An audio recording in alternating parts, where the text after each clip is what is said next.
on va commencer déjà par que chacun se présente pendant 1 ou 2 minutes et son cursus et de l'intérêt de faire un postdoc, de rebondir sur une formation, double formation, double cursus, etc. Et vous allez voir, ça va éclairer sur vos objectifs professionnels. Je crois que je vais commencer par Karine. Karine Séby. Vous avez un micro ? Voilà. Je crois que vous êtes économiste de formation avec un disque. J'ai cru comprendre qu'il y avait un parcours atypique. J'ai lu des choses comme ça avec une volonté, je crois, de démarrer sur de l'académique, en fait, et puis de se dire en cours de route. En fait, c'est comme dans la vie, quoi. Ce qui est un échec aujourd'hui, ça peut être un succès de demain, quoi. Enfin, c'est l'instant qui nous fait penser que c'est pas bon, quoi. Et puis après, on s'aperçoit que c'était une chance, quoi. Je vous passe la parole sur votre... J'ai vu parcours atypique, mais je n'ai pas trouvé si atypique que ça. L'exercice, vous m'avez dit. L'exercice, c'est vous étiez parti avec une idée très, très préconçue. Non, mais là, je me présente et est-ce que je peux rebondir sur ce qui a été dit Oui, parce que Candice m'a dit ils ont envie de parler avec tout ce qui a été échangé, donc on y va, quoi. On va casser un peu l'animation, quoi. Hein, agilité, quoi. Ok, bonjour à tous. Donc effectivement, je m'appelle Karine Séby, je suis docteur en économie. À la base, j'ai fait ma thèse en économie de l'environnement, mais aujourd'hui, je suis spécialiste de l'énergie. Il faut dire que le pont entre l'énergie et l'environnement est assez proche. Et c'est vrai que quand j'ai commencé en fait mes études doctorales, pour moi, l'objectif c'était devenir maître de conf ou chargé de recherche. Je ne voyais pas d'autre issue en fait. Et je me suis mise à fond dans ma thèse. Et puis quand j'ai fait ma thèse, on m'a dit il faut faire un postdoc. Et puis après, du fait on va dire de contraintes géographiques aussi, parce que vous l'avez compris que le vivier d'emploi n'était pas forcément là où on avait fait sa thèse, et parfois aussi vos laboratoires de thèse vous impliquent la condition de tu fais la thèse ici, mais tu ne seras pas chercheur chez nous, parce qu'on ne veut pas de consanguinité, etc. Donc c'est vrai que d'un coup... ça rajoute des contraintes auxquelles on n'avait peut-être pas forcément imaginé au début. Et du coup, c'est vrai que j'ai pas voulu insister et continuer à faire des post-docs, à être à terre, etc., etc. Et dès que j'ai eu l'opportunité en fait d'avoir un emploi donc dans le privé et en l'occurrence dans le monde du conseil, je me suis dit j'y vais et pendant ce temps, je continuerai à passer mes concours parce que pour moi, c'était pas possible de continuer à faire un post-doc. Je comprenais que ça serait plutôt précaire et c'est pas ce qui me plaisait. Et finalement, donc ça a été très compliqué. Je l'ai vécu comme un échec parce que j'ai pas réussi les concours. Je l'ai mal pris. Donc au bout de 2 ans, j'ai pas continué à passer les concours. Et du coup, j'en profite pour revenir à ce qui a été dit tout à l'heure par Florian. Voilà. Alors, je ne suis pas du tout d'accord sur le fait qu'on puisse dire que lorsqu'on fait du conseil, on ne fait pas de recherche. Voilà. Moi, j'ai fait du conseil pendant 10 ans. J'ai conseillé des décideurs publics, j'ai écrit des papiers qui ont été publiés d'ailleurs dans des revues à un niveau du coup plutôt scientifique. Et justement, j'ai été recrutée du fait de ma capacité, on va dire, à prendre du recul, tout ce qui a été dit tout à l'heure. Et il ne faut absolument pas penser que lorsque vous quittez le monde académique, vous quittez le monde de la science et que tout ce que vous avez appris en termes d'écriture, de valorisation des résultats scientifiques, de transfert de compétences et de connaissances, vous le mettez dans un tiroir. Ça, c'est absolument faux. Et du coup, lors de cette expérience de conseil, justement, j'ai pu améliorer mes compétences dans un secteur qui est celui de l'énergie pendant donc 10 ans. Et quand j'ai pu finalement...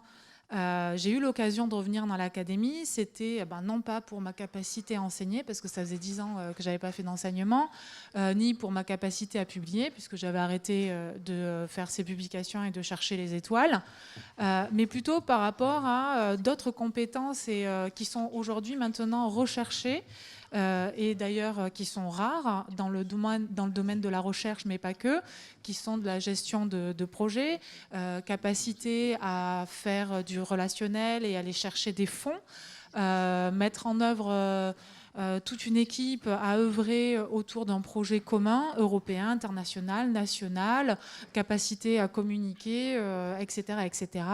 Et lorsqu'il y a 2 ans, on m'a donné en fait la chance de retourner dans le monde académique, parce qu'aujourd'hui je suis professeur assistant, donc l'équivalent de maître de conférence à Grenoble École de Management en tant qu'économiste, n'était pas pour mes capacités, on va dire les capacités classiques qu'on recherche d'un maître de conférence, mais c'était plutôt par le fait que je pouvais monter des projets de recherche en partenariat avec des entreprises et des acteurs publics aussi. Et du coup, ils m'ont fait confiance et la mission qui m'avait été donnée, c'était de monter une chaire qui a été lancée donc, le 7 novembre. Et du coup, le pari a été réussi et ça va au-delà puisqu'en fait, j'ai remis un pied dans la recherche et que hier, j'ai appris qu'après 10 ans, j'avais un papier qui avait été accepté en Revised and Resubmit. Vous savez, vous pouvez pas vous rendre compte là, mais la joie, c'est comme si c'était mon premier papier de thèse en fait qui avait été accepté, quoi. Donc c'est vrai que c'était un parcours un peu atypique. Mais je l'ai vécu comme un échec et finalement mon expérience en dehors de l'académie s'est avérée être un atout. Je voulais aussi revenir sur quelque chose que vous avez dit, et encore une fois, je n'étais pas forcément d'accord avec vous, je suis désolée Florian, sur votre exemple de l'historienne. Comme quoi, en fait, dès la première année de thèse, en fait, il fallait déjà qu'elle pense à son employabilité. Non, une thèse, c'est un process, vous devez la faire à fond, vous devez vous éclater, c'est votre projet, d'accord ? Et à la limite, l'employabilité, vous y pensez, mais lorsque vous avez soutenu, si, quand même, je suis d'accord, mais quand on parle d'une historienne médiévale, c'est sûr que si elle commence à réfléchir à son employabilité, sa thèse, elle ne la fera plus. Donc après, ce qu'il faut mettre en avant, par contre, c'est le process. Ce n'est pas votre thèse quand vous allez avoir un emploi, c'est effectivement ce que vous avez dit, vous n'allez pas donner l'abstract de votre thèse, etc. Mais c'est plutôt les compétences et les connaissances que vous avez acquises au cours de ce processus long et laborieux qu'il faut mettre en avant. Et ça, c'est des choses qu'on se rend compte, mais une fois qu'on est passé par là, une fois qu'on a fait l'exercice. Merci. Julien, tout à l'heure on parlait des profils oui. HSS. Là, on a un sociologue, donc il va pouvoir se présenter en lisant ton parcours. Moi, je t'en parlais, ça m'a rappelé tout ce que j'ai lu en sociologie de l'innovation, donc c'est absolument passionnant. Donc je te laisse te présenter. Merci. Bonjour à tous, donc Julien Soler, Société Ixiad, voilà, par des formations professionnelles maintenant je présente davantage l'entreprise et les compétences plutôt que mon parcours à moi. Je suis docteur en sociologie. J'ai eu la chance, alors la chance j'en sais rien finalement, est-ce que je ne suis pas allé la chercher moi-même? Je pense que si. Globalement j'ai fait mes études à Toulouse, à l'université du Mirail, je crois qu'elle a été rebaptisée depuis, Jean Jaurès, il me semble, quelque chose comme ça. Sociologie pure et dure. Alors, excusez-moi, je reviens un peu en arrière parce que l'échec, ça m'a inspiré quelque chose. Globalement, j'ai fait un bac scientifique. On m'a dit, il faut faire scientifique, c'est ce qui ouvre le plus de portes. Bon, très bien, on va faire scientifique, très bien. C'était dur, hein. C'était horrible. Je pense même que j'ai eu mon bac scientifique grâce au français, à l'anglais, à l'espagnol et peut-être un peu à la physique, mais pas trop. Non, pas à l'histoire, surtout pas médiévale. Qu'est-ce qui s'est passé? Je suis parti en fac de sciences à Toulouse, Paul Sabatier, et là c'était le carnage total. C'est-à-dire que globalement ce qui s'est passé, c'est que j'avais un 2, 3, 4 en notes au partiel de 6 mois après la rentrée. Un 2, 3, 4 c'était intéressant peut-être au poker, un truc comme ça, mais pas la fac. Bon, j'ai arrêté la fac, en fait. Je suis allé porter des cartons dans une usine. Et je me suis dit, quand même, tu vas continuer tes études. Et globalement, on m'a dit, pars en sociologie, c'est facile, et il y a plein de filles. Bon, en réalité, j'en ai pas trouvé, et j'ai pas trouvé ça super facile. La difficulté en sociologie, c'est qu'il y a énormément de monde. Et je pense que c'est d'ailleurs assez général aux sciences humaines et sociales. Il y a vraiment beaucoup de monde sur les bancs dans les amphis. De mémoire, je crois qu'on était 2000 étudiants en sociologie, première année, premier semestre. 1000 au deuxième semestre. 500 en deuxième année, premier semestre, etc., etc. Vous voyez, donc on est arrivé. Globalement, en Master 2, on était, je crois, à 12 ou 20, quelque chose comme ça. Donc, globalement, tout ça pour vous dire que je suis parti en sociologie et ça m'a vraiment passionné. J'ai trouvé ça très intéressant et j'ai réussi, c'est là que je trouvais ça intéressant, parce que là, vous avez mis une pièce dans le jukebox, là, donc c'est pas gagné, vous m'arrêterez quand vous en pourrez plus. Globalement, ce qui se passe, c'est que en fait, j'ai toujours eu cette envie d'étudier un domaine technique tout en le regardant avec un regard sociologique.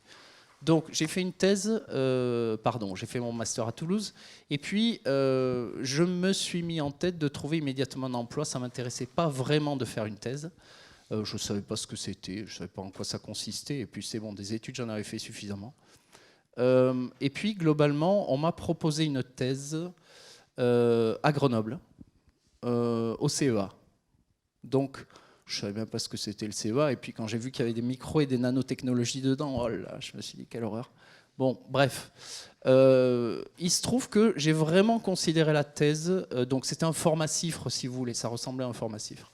Globalement, c'était passionnant d'intégrer, en tant que sociologue, un centre technique avec une très haute technicité et puis un très haut niveau technologique. Et ça a été vraiment extrêmement difficile de faire une thèse de sociologie dans un centre technologique.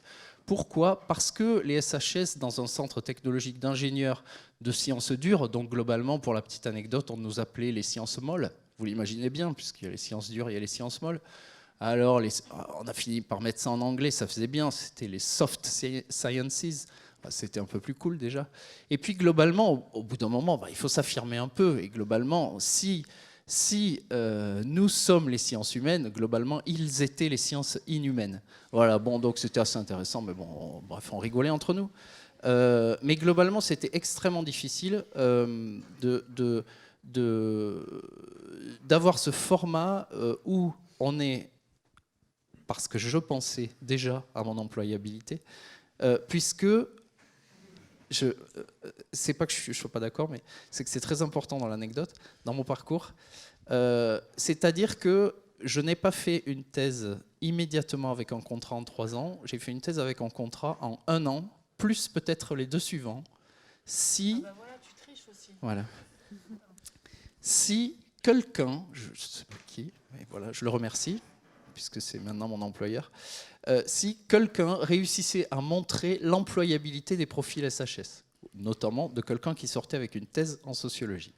Donc c'est-à-dire, vous comprenez, il a fallu que je montre au bout d'1 an qu'un parcours comme le mien était employable. Oh, vous imaginez, c'était la double peine. Je ne vous raconte pas le niveau de pression quand on fait une thèse, quand on a déménagé d'un endroit et qu'on construit sa vie ailleurs et que finalement on nous dit au bout d'1 an, il n'est pas sûr que tu continues.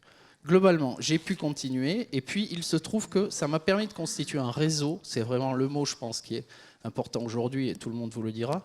Globalement, c'est grâce à ce réseau que quelqu'un s'est prononcé sur mon employabilité au bout d'1 an de thèse en sociologie.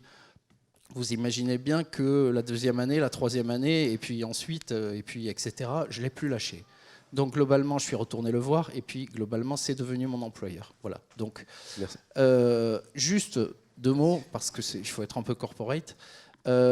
Ixiad, donc c'est une agence de conseil spécialisée dans l'accompagnement des projets d'innovation. On est basé à Grenoble, on est 10 personnes. On a à peu près, je vous dirais, la moitié de l'effectif qui sont, en fait, la totalité de l'effectif qui sont docteurs ou doctorants, voilà, avec moitié-moitié, j'allais vous dire.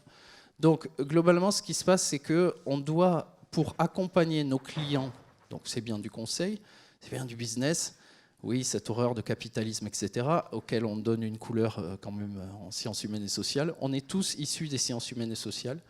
Sociologie, psychologie sociale expérimentale, marketing, design, linguistique, etc. Voilà. Donc, ce sont des parcours quand même qui sont assez particuliers dans l'accompagnement, notamment à haut niveau technologique, lorsqu'il s'agit d'accompagner des entreprises qui font du business avec de la technologie. Voilà. Merci. Excusez-moi. En fait, ce très haut niveau de compétences. À chaque fois, ouais, non, mais ça y est, vous avez mis une pièce, c'est fini, je lâche plus le micro. Donc, globalement, ce qui est très important à retenir, c'est cette notion de réseau. Je pense qu'on va avoir l'occasion de l'aborder encore. Penser l'employabilité, c'est pas nécessairement essayer immédiatement de changer ses compétences ou changer son parcours de thèse. Et là, je vous rejoins. pour être employable, parce que sinon on ne la fait pas la thèse, globalement. Bon, ok, c'est pas la peine d'y aller dans ces sujets. Alors on fait quoi? On fait tous médecine. Oh, super, et en plus, c'est pas sûr d'être embauché. Mais voilà, donc réseau, penser sa compétence, penser son employabilité, oui, c'est important. Et puis, effectivement, aller... bon, je reprendrai la parole. Ouais, mais bon, oui, je oui. pense qu'il y a quand Merci. même la nécessité. Merci, Allez, je Julien. le dis pas. Allez, Ça, c'est le problème des sociologues. Ils ont un esprit Je m'arrête critique. vraiment Ça, cette chaque fois, fois. Allez, ok. c'est vraiment les sociologues. Il n'y a que, j'allais dire, non, mais merci. Oui, ce que tu Réseau, disais, c'est alors. intéressant, c'est que, on le voit bien, c'est qu'il y a beaucoup de monde, tu disais, en SHS. Effectivement, la question à chaque fois, c'est à diplôme égal, comment je me distingue.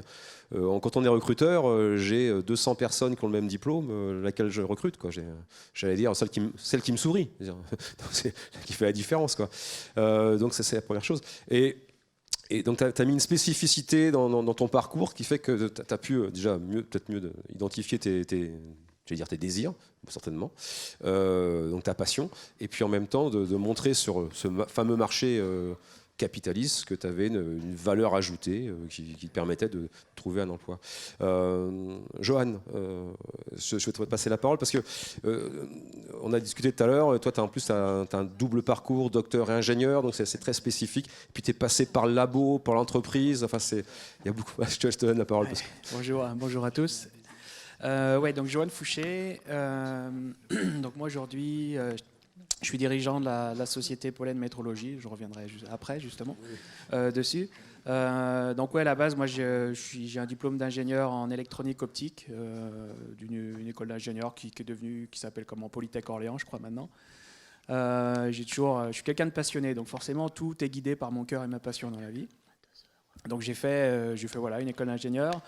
Je voulais aller dans l'industrie, finalement j'ai fait une thèse. J'ai fait une thèse CIFRE au CNRS à Grenoble.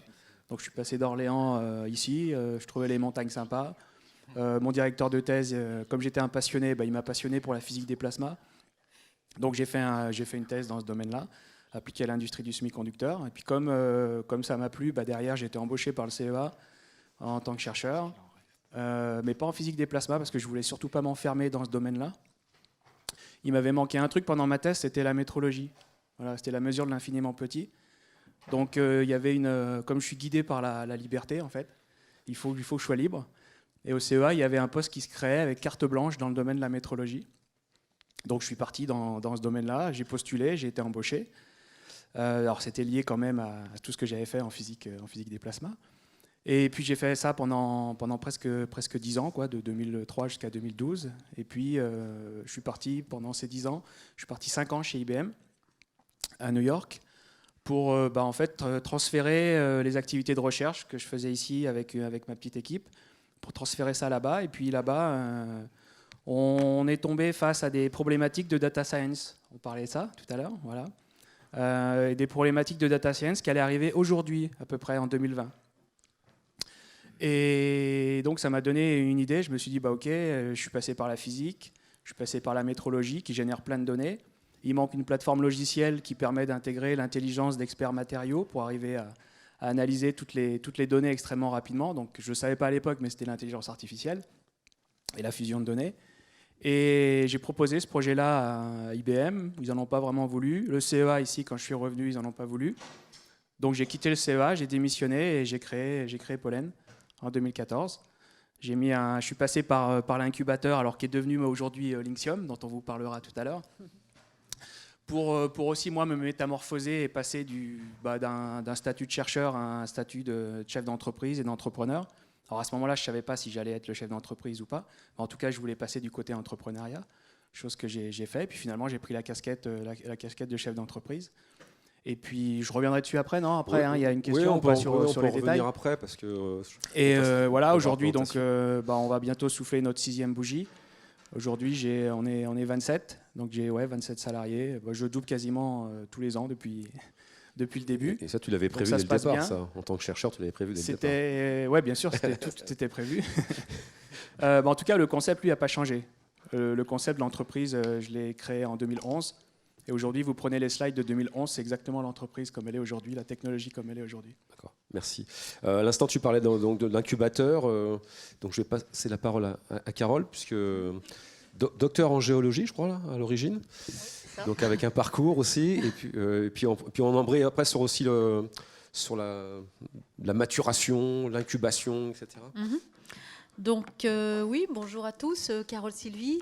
Je vais peut-être pas trop m'étendre sur mon profil, mon parcours. Il est peut-être plus direct, enfin moins complexe que les précédents. Hein. J'ai fait une thèse et à la fin de ma thèse, j'avais surtout plus envie de faire de la recherche. J'avais envie un peu de faire quelque chose d'utile, qui se vende, etc. Après cette grande phase de liberté qui est la thèse. Donc j'ai travaillé 3 ans dans l'industrie et en fait j'ai eu la chance, au moment où j'ai cherché à travailler, de tomber dans la vague de valorisation de la recherche. C'était dans les années 85 et donc cette mission de valorisation de la recherche qui a vraiment été ancrée dans les établissements d'enseignement supérieur et les universités comme étant une mission à part entière pour ces établissements au-delà de la formation et de la recherche. Et donc j'ai été recrutée comme chargée de mission valorisation de la recherche à Grenoble INP, puis j'ai continué dans cette voie-là à l'INRIA et aujourd'hui dans une structure qui s'appelle Société d'accélération de transfert de technologie, Linxium, et toujours dans cette même philosophie de dire il faut accompagner les chercheurs pour qu'ils fassent sortir de leur laboratoire ces merveilleuses innovations qui ont le potentiel de devenir des nouveaux services ou des nouveaux produits pour faciliter la vie des citoyens, pour résoudre des problèmes sociétaux, pour générer de l'activité économique, etc. Donc moi, ce que je voudrais dire dans cette table ronde, peut-être, c'est si vous ne trouvez pas d'entreprises qui sont intéressées par votre profil, pourquoi pas créer votre propre job, hein. Aujourd'hui, il y a un contexte qui est très favorable à la création d'entreprises, notamment ce qu'on appelle les entreprises deep tech, mais pas que. Je ne veux pas écarter les SHS dans ce mouvement. Donc le contexte est favorable et en plus, il y a des moyens qui ont été mis à disposition pour accompagner les chercheurs et les jeunes docteurs dans cette démarche-là.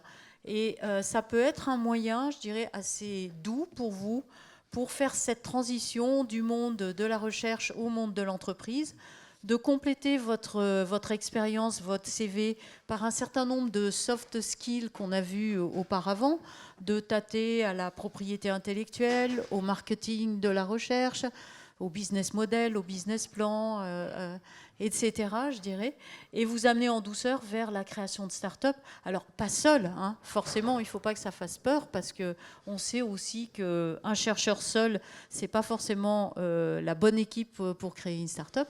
Donc, ce que je voulais vous dire aujourd'hui, c'est sachez en tous les cas que sur les territoires nationaux, et notamment à Grenoble, il y a ces sociétés d'accélération de transfert de technologie et qui sont connues de vos directeurs de thèse ou directeurs de laboratoire et de vos établissements, qui sont d'ailleurs les actionnaires de ces sociétés, et vers lequel vous pouvez vous adresser si vous pensez que vos résultats de thèse pourraient devenir ces nouveaux produits ou services innovants attendus par la société. Et si vous êtes intéressé par accompagner justement avec votre savoir-faire qui est le meilleur sur ces technologies-là, puisque finalement vous avez travaillé 3 ans dessus, pour participer à l'aventure d'une création de start-up autour de vos résultats de recherche. Mais ça peut commencer très tôt avec les pépites, hein, je crois, Christian.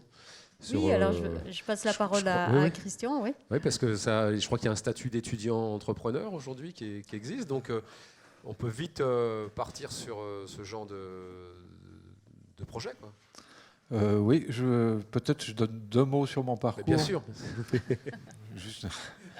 En fait, comment dire, j'ai un parcours que je vais vous présenter de façon chronologique, mais il est beaucoup plus chrono que logique, puisque je suis en fait allé travailler, j'avais le bac en poche, et j'ai travaillé pour des missions marketing, commercial.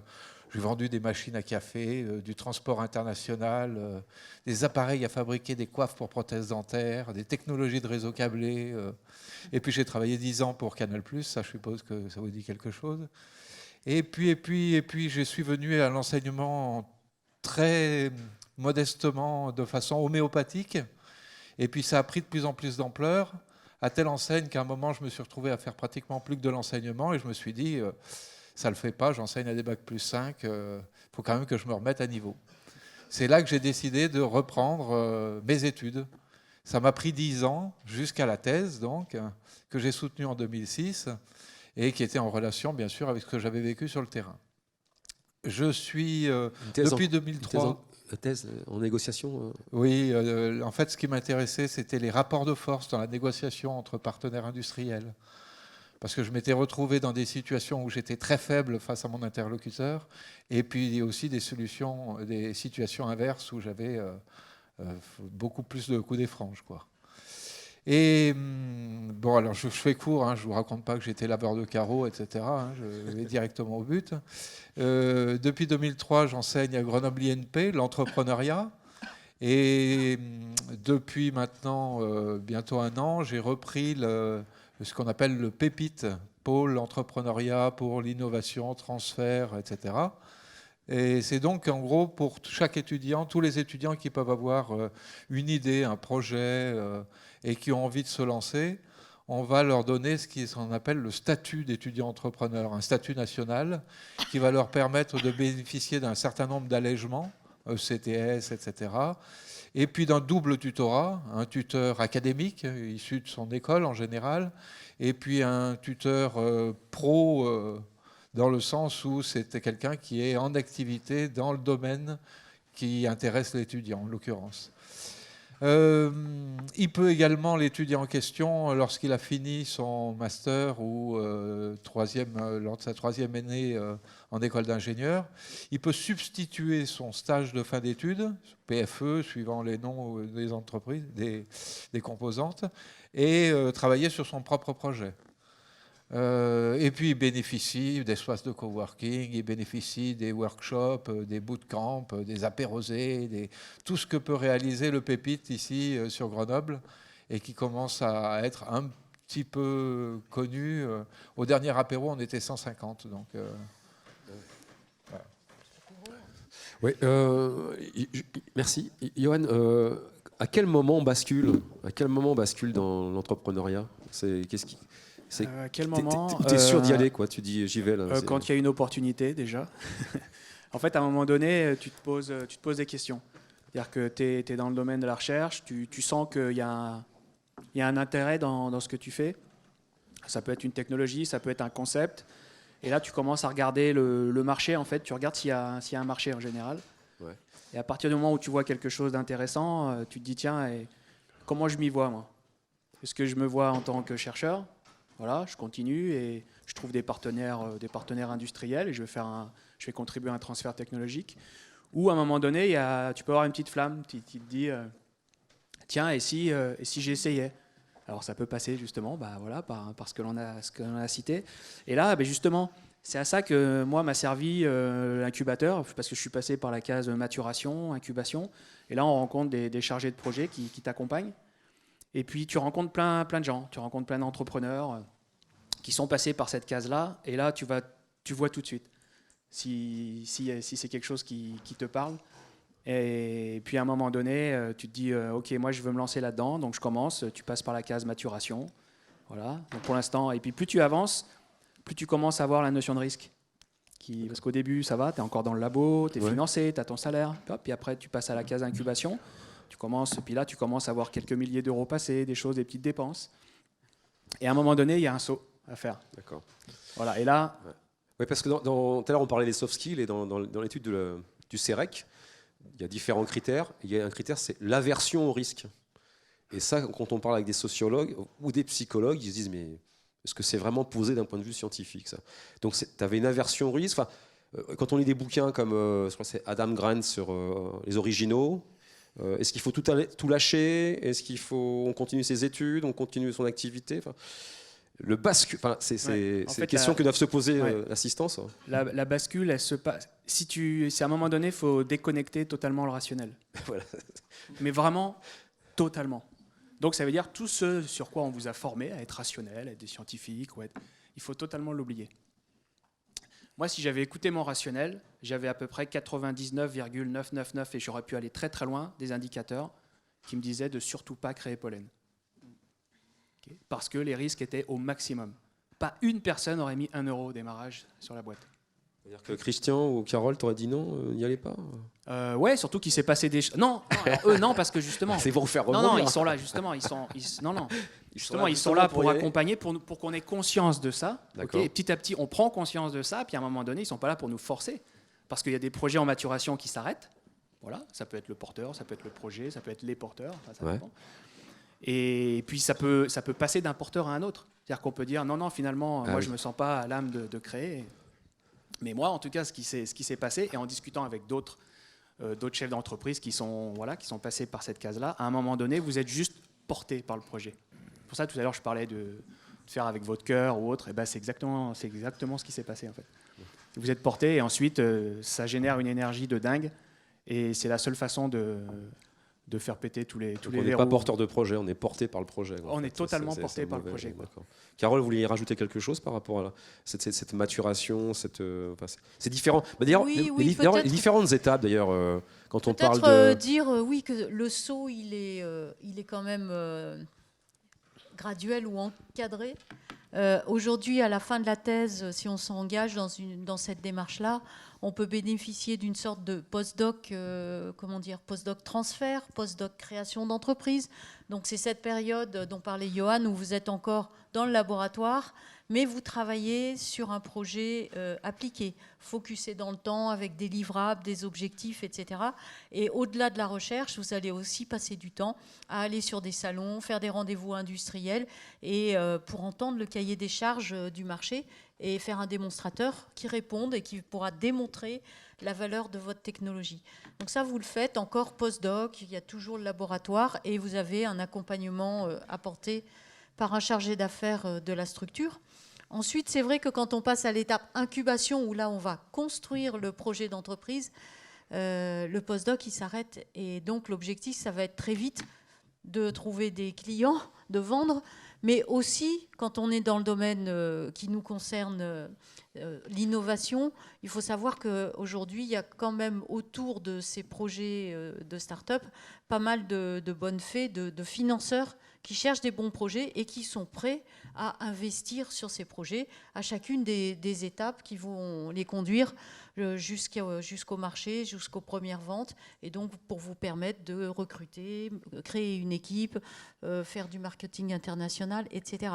Et donc paradoxalement, nous, à Linxium, on est convaincus que la start-up, c'est presque moins risqué que de partir dans un grand groupe, ou parce que le directeur R&D change, tout d'un coup, il y a toute une division qui ferme, et hop, ou alors on balance les gens, vous allez partir à Barcelone demain, parce que les télécoms, on n'en fait plus à Grenoble, etc. Ou alors ça, c'est fini, cette technologie, on n'y croit plus, donc soit vous pouvez vous convertir à autre chose, soit il faut partir ailleurs. Nous, ce qu'on pense, c'est qu'autour de la start-up, il y a un écosystème financier favorable et il y a surtout à l'intérieur de la boîte des gens qui sont tellement convaincus, enthousiastes et portés que c'est quelque part la meilleure chance d'arriver à aller jusqu'au bout. Voilà. Merci.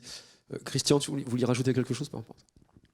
Oui, alors pour que les gens comprennent bien, parce que peut-être vous pouvez avoir l'impression qu'on est sur le même créneau avec Carole, pas tout à fait, puisque lorsque un docteur a un projet dont l'origine est son travail de recherche, il va aller directement chez Linxium, parce que le laboratoire va l'accompagner tout au long de l'évolution de son projet. Par contre, chez nous, on a des projets qui ne sont pas en lien avec les travaux de recherche. Et il s'agit là d'étudiants qui vont mener une démarche beaucoup plus solitaire d'un point de vue, puisqu'il n'y a pas cet encadrement de la part du labo. Voilà, ça, c'était la première chose. Il y avait un deuxième point sur lequel je voulais aussi rebondir.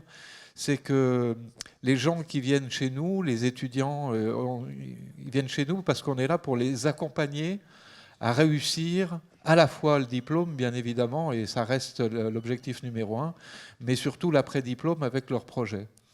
Ceux qui vont investir du temps sur leurs projets, qui sont passionnés et qui malheureusement s'avèrent peut-être non rentables, non possibles pour différentes raisons, ceux-là, ils n'ont rien perdu parce qu'ils gagnent une employabilité qui est vraiment très importante. Un employeur verra toujours quelqu'un qui s'est lancé dans ce genre de projet comme quelqu'un qui est capable de prendre des risques, quelqu'un qui a une vision globale, quelqu'un qui va chercher à améliorer l'existant, quelqu'un qui a une certaine responsabilité. On a l'habitude de dire chez nous que l'étudiant entrepreneur rentre chez nous comme un étudiant qui fait un peu d'entrepreneuriat et il sort comme un entrepreneur qui a bien fini ses études. Mais on a vraiment une transformation de posture entre l'étudiant et le pro qu'il est devenu, même si le projet n'aboutit pas, quoi. Ouais, ça rejoint ce que tout à l'heure par rapport à Julien, c'est-à-dire qu'à un moment donné, c'est à diplôme égal, je fais la différence, quoi. Grâce à cet esprit d'entrepreneuriat ou d'intrapreneuriat, parce que c'est une expression qui existe dans l'entreprise, où on cherche des profils pardon ? Même de reprise. Ou de reprise, oui. Ouais. Alors, on parlait start-up, grand groupe, Carole l'abordait, mais est-ce qu'on est payé de la même manière dans les... Non, c'est parce que là, il y a des gens qui cherchent un emploi, donc on a parlé de leur rémunération. Là, j'ai des choses à dire. Tu as des choses à dire, Yann ? Parce que... Il en a parlé, Florian, là, c'était l'exemple de data scientist. D'ailleurs, j'en profite pour dire que PhD Talent, je l'ai fait 3 fois et j'ai recruté 2 personnes là-bas. Donc ça marche bien. Donc, C'est un super salon. En plus. Donc quand tu as créé tes ornithorynques... Les ornithorynques, ouais. C'est le nom de notre produit, ça, Platypus. Ouais. Voilà. Donc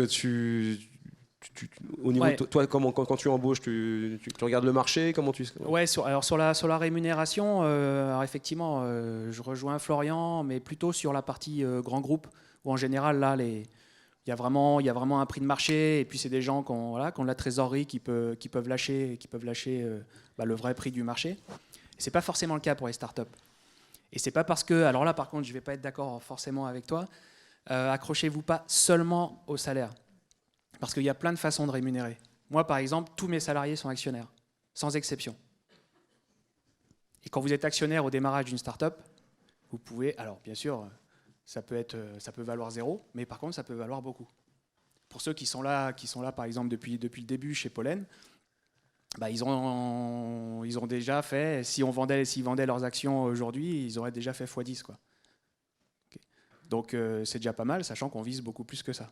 Okay.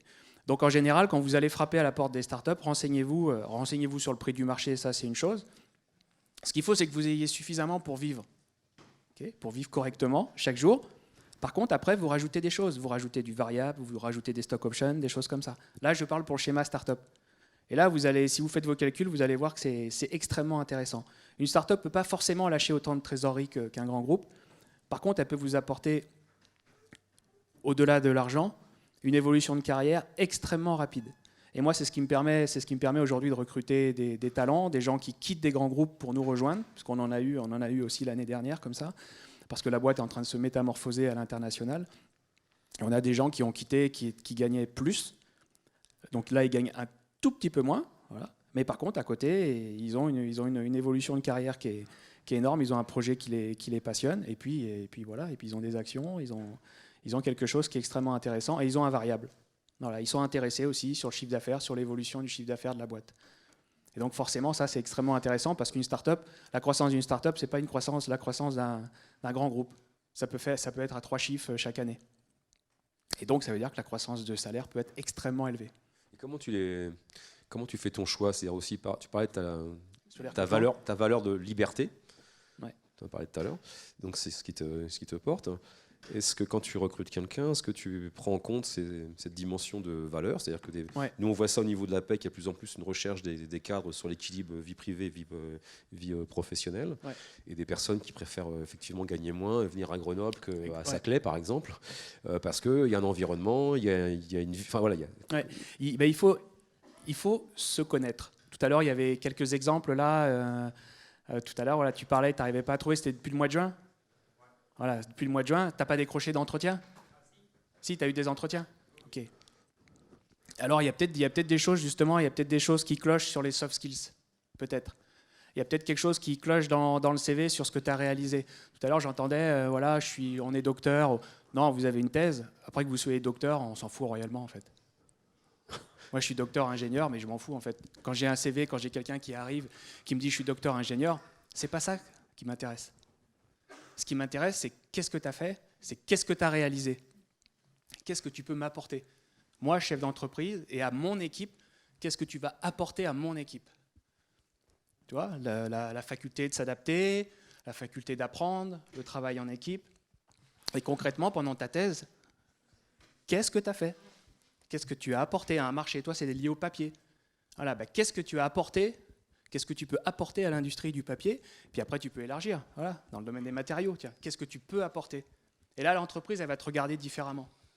Et là, c'est pas ce que tu as, c'est pas ce que tu as appris, c'est qui tu es. Et là, forcément, le recrutement, c'est plus la même chose. On va vraiment commencer à s'intéresser à toi en profondeur. Julien, tu voulais... Oui. En sociologie, il y a quelque chose qui est indispensable à toute recherche, donc qui s'appelle la neutralité axiologique. Ok, on va retenir que le mot neutralité. C'est-à-dire que, il me semble, alors je connais moins les thèses, je connais moins les parcours en sciences dures, mais globalement, il est demandé aux chercheurs beaucoup d'humilité.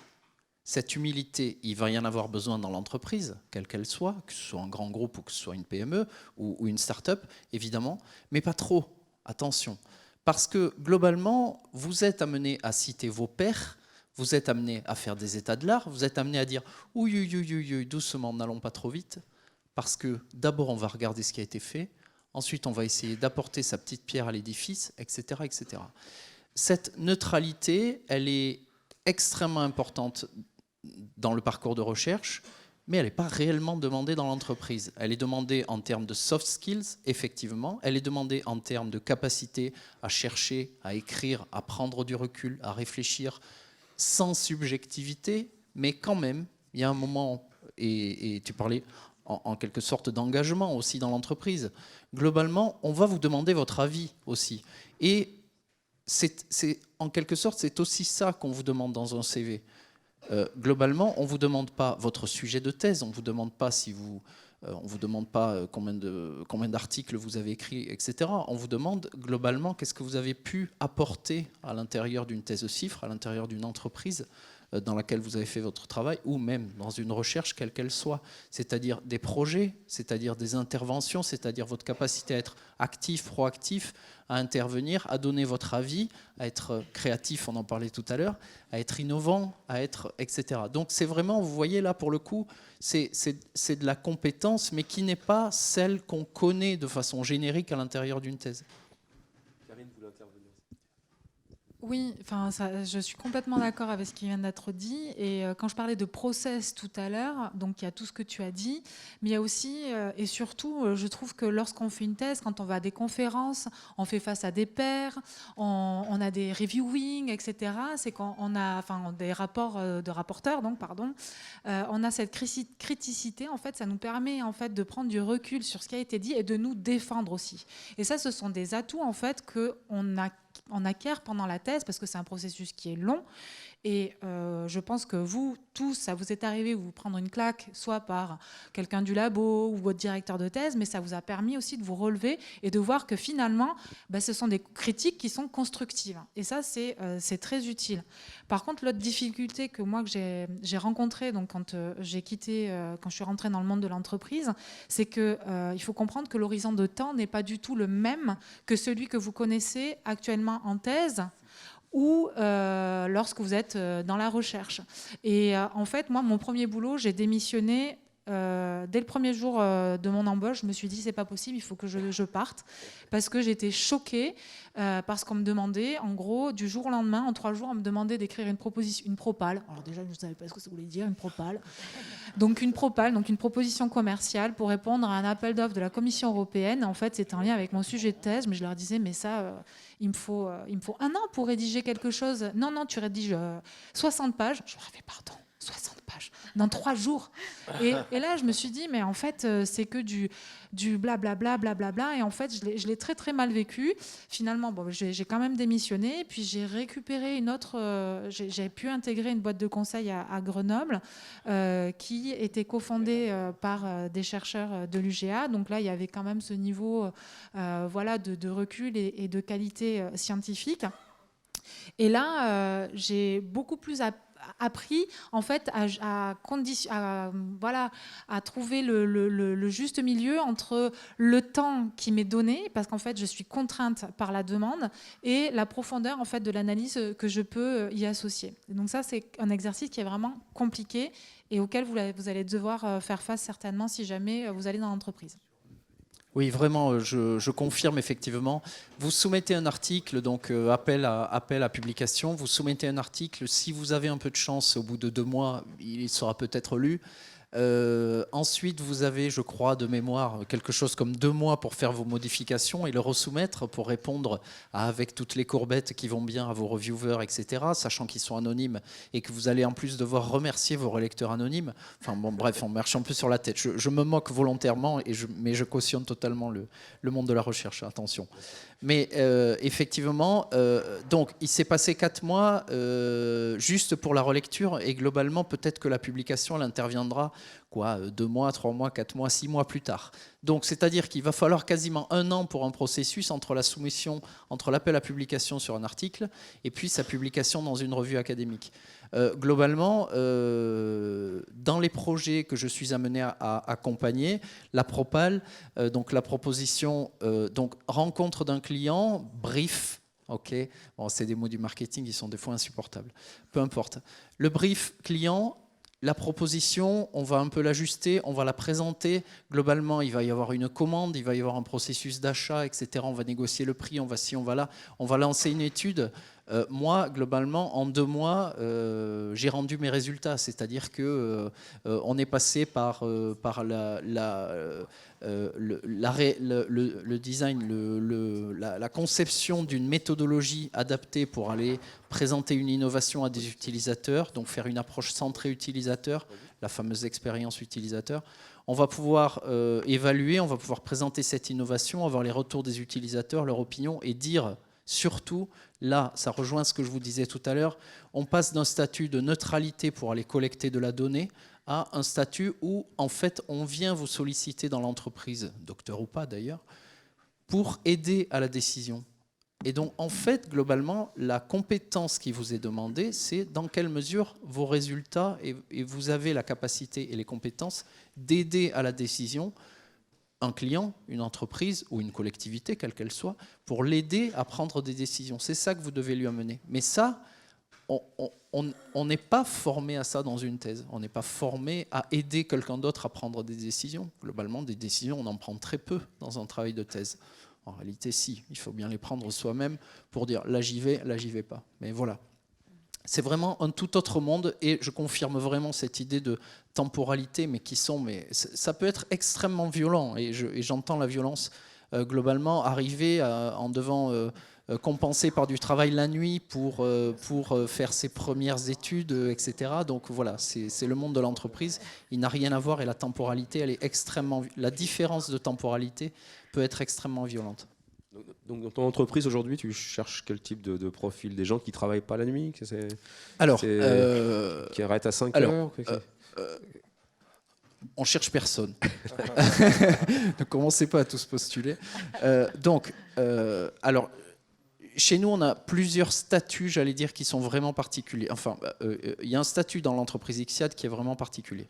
Premièrement, on est une PME, c'est-à-dire que les PME en France, alors bon, après, je ne suis pas moi chef d'entreprise, mais économiquement, c'est toujours difficile d'être une PME, et c'est d'autant plus difficile d'être une PME dans le conseil quand vous avez en face des très grands groupes, des Ipsos, des machins, des etc., qui sont énormes, qui sont en face voilà, qui ont une force de frappe terrible. Donc, on est petit, on est 10 personnes, et globalement, on est sur un marché qui n'est quand même pas parisien. Enfin, bien sûr, on a des clients à Paris, mais on n'est pas basé à Paris. Donc, globalement, si vous voulez, ça amène quand même pas mal de contraintes de ce côté-là. Ce qui se passe, c'est qu'il va falloir, du coup, réussir à s'illustrer d'une manière ou d'une autre. Il va falloir, en tant que collectif, s'illustrer. L'axe qu'on a choisi, nous, et c'est la raison pour laquelle on a des profils comme ça de docteurs et de doctorants, avec beaucoup de thèses aussi, beaucoup, vous avez compris, on est 10. Bon, on a quand même 4 thèses CIFRE chez nous, sur 10 personnes, c'est beaucoup. Globalement, ce qui va être important chez nous, c'est d'innover pour nous-mêmes, c'est-à-dire innover en termes de méthodologie pour faire de l'expérience utilisateur. On parlait de data tout à l'heure. Aujourd'hui, aller faire des entretiens en face à face, aller faire les fameux focus groups, ce qu'on appelle donc des tables rondes de consommateurs, où vous présentez un produit et vous avez le client derrière le miroir sans teint. Vous savez, ça continue d'exister et on a vraiment des compétences de ce côté-là. Mais aujourd'hui, ce qu'on nous demande aussi, c'est d'innover dans nos méthodologies, innover dans le digital, innover dans la collecte, innover dans les réseaux sociaux, innover dans... Et donc pour ça, on a besoin d'un ensemble de compétences. Et donc c'est le type de profil qu'on cherche. Et aujourd'hui aussi, quand vous présentez une étude d'innovation où vous êtes allé présenter un dispositif innovant et que vous dites à votre client « j'ai vu 10 personnes qui m'ont dit ça, qui m'ont dit ça, qui m'ont dit ça », il vous dit « 10 personnes, c'est pas beaucoup. Elle est où la représentativité statistique ?» Alors on a beau lui expliquer par A plus B qu'on ne fait pas des stats, mais qu'on fait du qualitatif. Hein. Peut-être, voilà, c'est terriblement mou, c'est des soft science. Donc, et qu'on ne cherche pas la représentativité, mais la diversité, ok, c'est extrêmement important. Il n'empêche que quand même, vous avez en face un client qui quelquefois demande aussi quelque chose d'un peu plus massif. Et donc tout ce qui est questionnaire en ligne, alors bon, je ne rentre pas dans les détails, mais méthodologiquement, on ne peut pas tester la même chose avec un questionnaire en ligne, vous l'imaginez, et une table ronde de consommateurs ou de professionnels, ou un entretien où on va montrer un design, où on va pouvoir faire un test d'ergonomie. On ne le fait pas online, le test d'ergonomie. Voilà. Surtout produit. Interface, oui, mais pas produit. Et donc, globalement, on a besoin d'innover, et c'est pour ça qu'on cherche un ensemble de compétences aujourd'hui dans le digital, dans les data science, évidemment, dans le big data, évidemment, parce qu'on souhaite traiter aujourd'hui une beaucoup plus grande quantité de données. Et puis, pour traiter une grande quantité de données, et parce qu'on parle de facteurs humains, tout ce qui va être traitement automatisé du langage, tout ce qui va être linguistique, tout ce qui va être algorithmique, tout ce qui va être interface, tout ce qui va être outil de réalité augmentée, de réalité virtuelle, etc., permettant peut-être en remote, online, à quelqu'un de... on n'en sait rien, mettre un casque sur sa tête et puis probablement pouvoir matérialiser un produit innovant, là, tout d'un coup, c'est intéressant. Et ça, les outils n'existent pas aujourd'hui, donc il faut les développer. Donc, les compétences qu'on recherche, elles sont du côté de cet ensemble, j'allais dire, de nouvelles disciplines qui... sont en train d'arriver, d'ailleurs, tout secteur confondu, dans toutes les entreprises. On est en train de nous dire, je ne veux pas trop faire mon sociologue, et puis en plus, ça y est, vous avez remis une pièce. Mais globalement, on est en train de nous dire que la robotisation et surtout l'intelligence artificielle vont venir remplacer certains métiers. Alors on s'est dit tous, c'est bon, nous, avec nos thèses, c'est bon, nous, avec nos statuts cadres, c'est pas nous qui allons être remplacés. C'est tel métier très manuel, c'est tel métier très difficile, tel métier très pénible. Globalement, aujourd'hui, vous avez une intelligence artificielle qui réussit mieux qu'un radiologue à détecter des cancers sur des clichés radio. Donc, globalement, on est tous menacés, j'allais dire menacés. Bon, si, ça y est, je le dis. On est tous menacés, globalement, dans nos futurs métiers. Il faut savoir se réinventer, premièrement, mais il faut savoir aussi innover et intégrer ces métiers-là et ces nouveaux dispositifs. Merci. Oui, à l'APEC, on a fait une étude sur les métiers émergents. Effectivement, on voit maintenant qu'il faut acquérir de nouvelles compétences. Tout le monde doit avoir un niveau, j'allais dire, réglementaire, juridique. On est vraiment sur du pluridisciplinaire. Chez Pollen, de quoi tu as besoin en ce moment parce que là, ça n'arrête pas. Nous, c'est très hétérogène. Donc, je vous disais j'ai 27 personnes dans les effectifs. Il y a 7 prestataires. Et sinon, j'ai 20 salariés. Sur les 20 salariés, j'ai 10 docteurs. Nous, on est au carrefour de trois métiers. Les maths appliquées, sur tout ce qui est traitement des données, traitement du signal, l'informatique, puisqu'on vend du logiciel, que ce soit des profils front-end ou back-end. Et puis forcément, matériaux, puisque nos clients font des matériaux innovants. Donc on est à l'intersection de ces trois domaines. Et donc là, j'ai fait la petite liste des 10 docteurs que j'ai. Vous allez voir, alors effectivement, j'en ai en mathématiques, j'en ai en informatique, mais sinon j'en ai en chimie, en physique, en astrophysique, en psychologie cognitive et en biologie. Donc autant vous dire que à la base, c'est pas totalement lié avec le monde de nos clients. Psychologie cognitive, ça c'est peut-être la meilleure pêche que j'ai fait l'année dernière. J'étais la chercher à Pôle emploi en fait. C'est même pas, non, c'est elle qui est venue. Elle venait juste d'avoir sa thèse en psychologie cognitive. J'aime bien raconter cette histoire-là. juste pour vous montrer que vous êtes spécialiste dans un domaine. Et une fois que vous avez votre thèse, enlevez toutes les œillères. Vos œillères, vous les enlevez totalement. Parce que derrière, aujourd'hui, elle vit la plus belle, elle vit la carrière qu'elle voulait faire. Elle a eu sa thèse fin 2017. Et puis pendant sa thèse en psychologie cognitive, il lui manquait quelque chose, c'était maîtriser l'outil informatique, qui lui aurait permis d'aller un peu plus loin. Et donc elle est ressortie frustrée. Puis finalement, elle s'est mise à Pôle emploi, elle a dit « Moi, je voudrais explorer, je voudrais voir si ce métier-là, c'est un métier intéressant. » Puis un jour, elle m'envoie un mail, parce qu'elle habite à Moiran et que nous, on est dans la zone de Centralpe, donc on n'est pas très loin. Voilà. Elle dit « Je voudrais découvrir le métier. Voilà, Pôle emploi peut me permettre de venir pendant une semaine et puis vous me montrer ce que c'est que le métier d'informaticien. » Donc on l'a reçu avec grand plaisir parce qu'on aime partager, voilà, on lui montre ça et au bout d'une semaine, elle avait la banane. Elle dit « C'est ça que je veux faire. » Elle a repris, elle a fait un master accéléré, un master en informatique. Et je lui ai dit, écoute, moi je te sens passionné, je te sens convaincu, donc quand tu auras tes 6 mois de stage à faire, tu viens nous voir. L'année dernière, elle a fait ses 6 mois de stage, et en septembre, elle a eu son CDI chez Pollen. Maintenant, c'est une développeuse front-end, sur un langage moderne, du React, et c'est une des meilleures développeuses, parce qu'elle a fait une thèse en psychologie cognitive, donc elle a une approche UX, de l'interface utilisateur, qui est totalement différente d'un pur informaticien. Et donc, elle se complète avec les purs informaticiens que j'ai. Merci. Voilà, juste pour... voilà, ça, c'était par rapport à tout ce qui est œillères. Donc, enlevez-vous les œillères, justement, parce qu'il y a plein de passerelles possibles. Je vois qu'il est 16h30. Des questions, parce qu'avec tout ce qui a été dit, il doit y avoir des questions.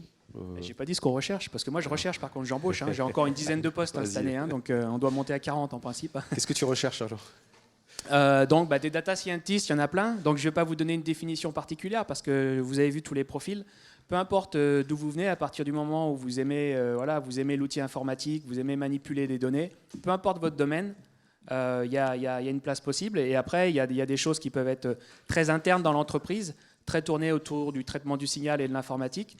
Ou si vous aimez voyager, c'est possible d'aller sur la partie, par exemple, ingénieur application. Vous devez maîtriser nos outils logiciels, interagir avec des clients en Asie, aux US, donc ça veut dire passer pas mal de temps, être dans l'empathie vis-à-vis des clients, voyager et voilà, et former les clients. D'accord. Il y a Candice qui vient de me dire que Carole, vous avez aussi des recrutements, je crois. Discrètement, elle me l'a dit. Oui. En fait, c'est nos projets qui recrutent. Parce que j'ai beaucoup axé mon discours sur vos résultats de thèse peuvent donner lieu à une création d'entreprise, mais on a aussi des projets qu'on accompagne, sur lesquels il y a un chercheur permanent qui est en général l'inventeur de la technologie innovante qu'on cherche, autour de laquelle on va bâtir la start-up, mais qui souhaite, lui, rester dans son laboratoire, accompagner l'aventure, mais en restant dans son laboratoire, et qui n'a pas forcément dans son entourage direct un postdoc disponible pour monter sur un projet à 100%, s'impliquer et éventuellement créer la start-up.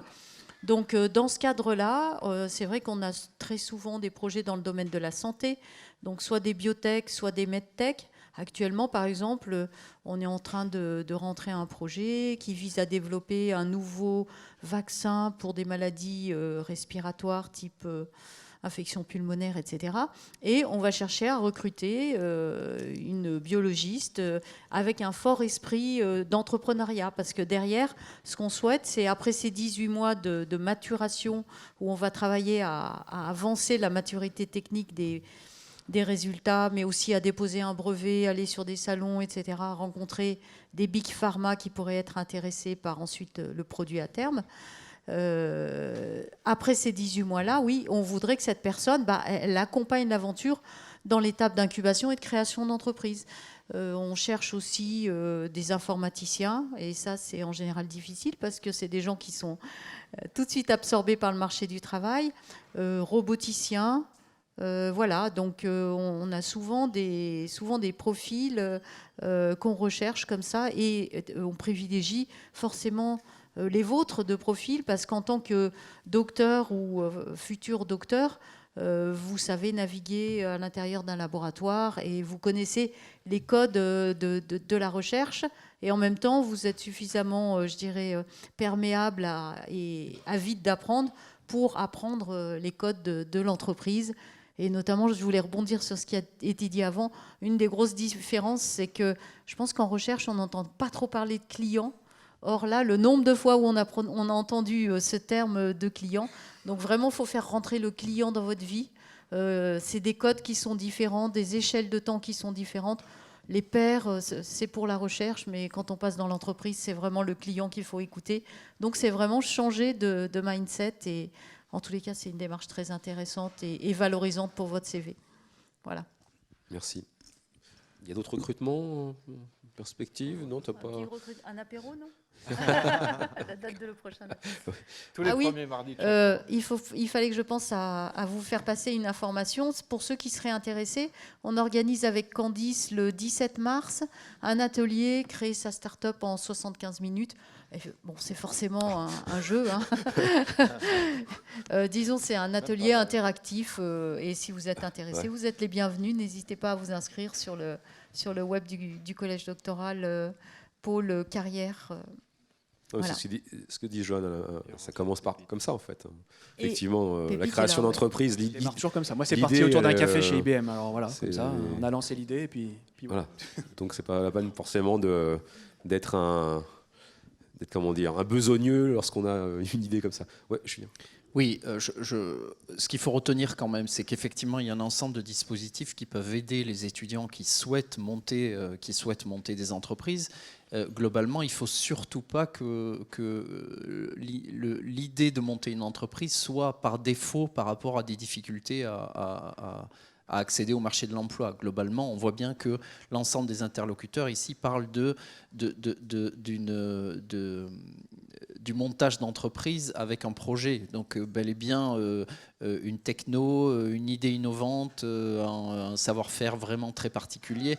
Voilà, donc je pense que c'est important aussi de s'imaginer que ça ne peut pas se faire par défaut ou par échec ou par je ne sais quoi. Voilà, donc globalement, on parlait de compétences au niveau des docteurs. Globalement, vous avez tous des compétences. Il y a des compétences génériques, une qualité d'écriture, on dit malléabilité, mais en tout cas une flexibilité mentale permettant aussi d'épouser des sujets très techniques alors même que ce ne sont pas les nôtres, d'en comprendre les mécanismes, même si c'est d'un point de vue superficiel, une capacité d'adaptation, énormément d'autonomie. Il faut savoir vendre cette autonomie. Globalement, vous avez écrit tout seul, ou vous êtes en train d'écrire tout seul, vous êtes en train de chercher tout seul, vous décidez vous-même des différentes orientations dans lesquelles vous allez chercher, vous êtes en capacité de chercher, mais également de travailler à communiquer sur les résultats de vos recherches, donc pour synthétiser. Tout ça sont des compétences assez génériques, j'allais dire, mais qui amènent les recruteurs à s'intéresser à vous, voilà, d'une manière ou d'une autre. Mais peut-être moins, c'est peut-être un peu frustrant, mais peut-être moins directement sur la spécificité de votre sujet. Voilà. Il faut se considérer, au-delà de la spécificité du sujet, comme développant des compétences génériques, et puis après dans une discipline un peu plus générale. Merci. Des questions? N'hésitez pas. Vous avez une question? Non? Vous avez fait ça? Une question. Voilà, ouais. Je voulais rebondir. Ah, jeune homme, vous avez une question?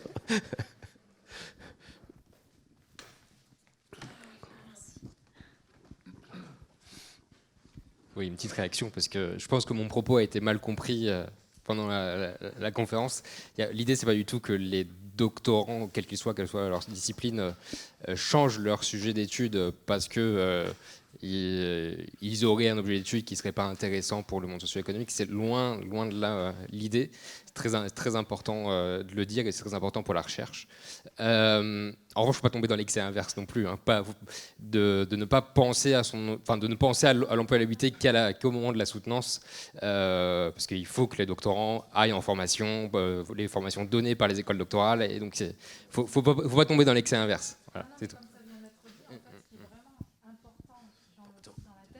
C'est le chemin que vous parcourez en fait. C'est vraiment, vous avez un sujet de thèse, logiquement vous devez être passionné ou vous serez passionné par votre sujet de thèse. Et ça ne doit pas justement vous empêcher de traiter ce sujet parce que finalement, voilà, l'histoire médiévale n'est pas très vendeur sur le marché de l'emploi, parce que sinon, effectivement, comme vous venez de le dire, il y a plein de recherches qui n'existeraient pas et ça serait très triste.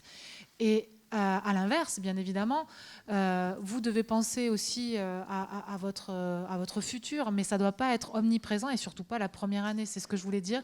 Et en fait, j'ai fait exprès parce que vous avez ouvert en fait une petite faille et je me suis engouffrée dedans. Oui, peut-être sans stress au début de la thèse, peut-être avec un peu plus et encore un peu plus de stress sur la deuxième et la troisième année, mais globalement, ne restez pas entre vous, c'est-à-dire cet entre-soi de chercheurs, globalement, si vous vous posez des questions du côté de l'employabilité, il ne faut pas rester entre soi. La difficulté, c'est de se retrouver uniquement avec des pairs, uniquement avec des gens qui ont un sujet similaire, uniquement avec des gens qui font aussi de la recherche. Si à un moment vous vous intéressez à l'entreprise, globalement, il y a un ensemble d'événements, tiens, on parlait de cluster tout à l'heure, des événements sur lesquels vous avez soit de la gratuité, soit des tarifs très intéressants parce que vous êtes étudiant, qui ne sont pas directement des emplois, on est d'accord, mais qui sont des entreprises qui gravitent ici et là dans le bassin grenoblois, régional ou national, et qui sont des grands événements comme ça permettant de se tenir au courant de l'actualité des entreprises, je dis de l'industrie, mais enfin vous avez compris, du monde socio-économique, et puis dans lesquels il est important que vous alliez vous présenter, que vous alliez comprendre aussi comment on se présente, que vous alliez comprendre aussi ce qui est demandé par les uns et les autres, ce qui est attendu par les uns et les autres. Voilà, c'est important. N'hésitez pas à mettre un doigt dans l'emploi, j'allais dire, tout au long de votre parcours de thèse, parce que ça se fera en plus, si ça se fait au tout début de votre travail de thèse, globalement, ça se fera avec beaucoup moins de stress. Vous n'aurez pas cette pression en vous disant « Oh là là, qu'est-ce que je vais faire ?»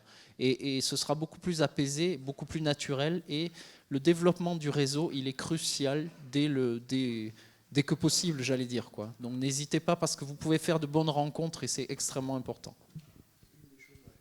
C'est une des choses les plus importantes et c'est là où le salon PhD Talent c'est quelque chose à faire là, effectivement, dès le début de la thèse, parce que vous commencez à vous faire un réseau. Ça ne veut pas dire que vous allez faire un choix là où vous allez aller, mais vous allez rencontrer tous les types d'entreprises, des grands groupes, des startups, des PME, et ça va vous donner des idées de métier derrière, de déboucher, dire « Ah bah tiens, je pourrais aller là, ah bah tiens, je ne savais pas que je pouvais aller là ». Et donc ce networking, globalement, c'est quelque chose qu'il faut faire en permanence. Là, après, il y a quelque chose, non? Il n'y a pas un petit pot, un truc comme ça là? Non, il n'y a pas un truc comme ça? Bah, c'est du networking. Sur le Ah oui, mais c'est du forum networking, c'est comme ça.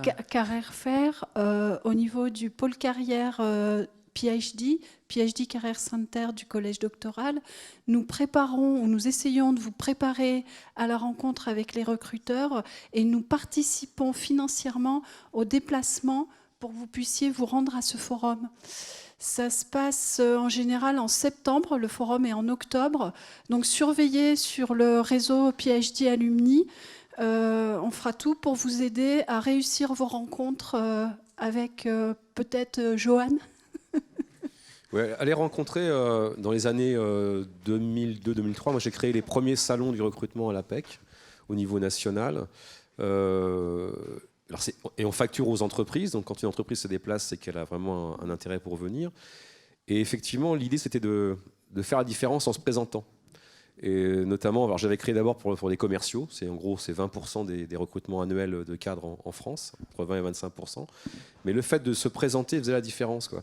Et je pense que, alors, il y a un côté parfois qui est un peu foire aux bestiaux que j'aime pas trop, quand il y a la queue devant un stand, etc. Mais si ça, c'est un peu, ça m'embête, pas beaucoup même. Mais en tout cas, le fait de se présenter, ça permet de dire, bah ok. Alors je fais un parallèle peut-être tendancieux entre un docteur et puis un commercial, qu'on peut être docteur en négociation, hein. Donc voilà. Et commercial. Donc il y a pas. Et en fait, c'est le fait de rencontrer la personne. Où le recruteur, il est plein d'a priori, plein de représentations. Enfin, le sociologue pourrait nous en parler. Nous sommes plein de représentations. C'est toujours les autres qui ont telle représentation. Donc, allez rencontrer, vraiment allez vous montrer, et puis parler de votre projet, de votre engagement. Tout à l'heure, on en parlait. Et puis, tout à l'heure, Florian parlait de curiosité. Et j'avais noté dans un petit article de Harvard Business Review, encore une revue méchant capitalisme, de février 2019, c'était quoi la curiosité? Je me suis dit, mais c'est quoi ce truc? Et en fait, j'ai adoré, ça correspond au docteur, sensibilité au manque. Pas mal ça. Exploration joyeuse, c'est pas mal non plus. Curiosité sociale. Tolérance au stress, tu vas en parler quand on fait une thèse. Et recherche du frisson. J'ai trouvé ça magnifique, moi. Voilà. Donc là, vous pouvez, quand on vous dit la résistance au stress, parce que le langage de l'entreprise, c'est résilience, etc., vous avez tant de capacité de montrer que quand on fait une thèse, on en baffe, quoi. Je veux dire, on cherche, enfin, c'est gars de le dire. Enfin, bon, c'est un puzzle, quoi. Et puis à un moment donné, on trouve un truc. Et puis voilà, il n'y a pas, hein, ou pas, ouais. Oui, alors il y a pas mal de thèses maintenant qui ne font que confirmer ce qui a déjà été écrit il y a des années. Donc, mais par contre, quand on trouve, c'est magnifique, quoi. C'est de la recherche. Voilà. Alors, je voulais juste faire une petite intervention sur la préparation aux entretiens. Donc, effectivement, ça peut être fait ici au sein de l'université, mais à la PEC et dans toute la France, hein, parce qu'il faut savoir quand même qu'on n'est pas que à Grenoble. On est dans une 50aine de sites en France. Vous pouvez tout à fait rencontrer des consultants pour préparer ce moment un petit peu complexe, mais avec 2 volets. On parle beaucoup de réseau et c'est aussi là-dessus que je voulais intervenir auprès de monsieur. Alors je ne sais pas si il est encore là, concernant sa recherche d'emploi. Parce que la plus grosse des difficultés quand on n'a pas de réseau, effectivement, c'est de savoir où on veut aller.